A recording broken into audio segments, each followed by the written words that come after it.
Hey guys, guess what? Fireball doesn't suck anymore. The main thing that's been keeping it from being viable is, well, Fireball.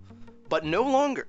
After a slightly ridiculous amount of damage buffs, GGG finally realized that Fireball needs better clear speed. So what better way to fix that than give it fucking 200% increased area of effect? To start off, Fireball's explosions still shotgun. So with this much radius, a single shot can burst an entire screen. And we can do this easily with the new Rolling Flame Jewel. As you can see here, the Jewel adds a ton of extra AoE if you have the int. And I mean, after all, it shouldn't be too hard to get that int, right? So what do we have to do to deal with this? Well, have a bunch of weird int nodes hanging out in the middle of fucking nowhere, that's what. Nothing says viable build like passive tree pathing that makes you feel physically ill to look at. Other than destroying the aesthetics of our passive tree, you pretty much just grab life, energy shield, some mana, a little bit of spell and elemental damage. You do not have enough points to go crit, trust me, I tried and my regret orbs are weeping. Plus, the damage is good enough without it.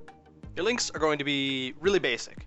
You link Fireball to GMP for a painfully high mana cost, and tons of overlapping explosions. Throw in Spell Echo because what is build diversity? Add in Conk Effect for a massive multiplier and 25% less AoE that you won't even notice with our 230% base. Your 5 link is going to be Controlled Destruction because its damage is gross. For a 6 link, you can run faster casting if you like simulating a 3k ping with your cast stuttering, or if you have a realistic mana pool, you can run Fire Penetration to avoid rare fire golems making you want to reroll your character. Empower is the third option here if you're rich and have the time to level it up. Yours are going to be Discipline for some extra yes, Clarity because ouch, and Arctic Armor because we need some extra mitigation and Ellie Reflect hurts. As a neat trick, you can use Frost Wall on rares and bosses if they're not near a wall already to get an extra explosion to hit them. Your gear is going to be as generic as possible really. Resistance in life with as much energy shield as you can get.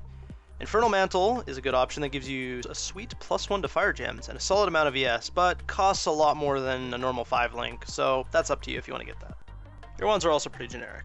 Spell damage and fire damage, added flat damage, and cast speed if you can get it. In terms of late game gearing, you can, if you want to, go for a +3 to gem staff, which will be quite expensive, but then that'll allow you to get rid of your chest piece and use a Calm's Heart instead for a huge amount of extra life and extra fire damage. Anyways, thanks for watching this build guide. I hope you guys enjoyed it.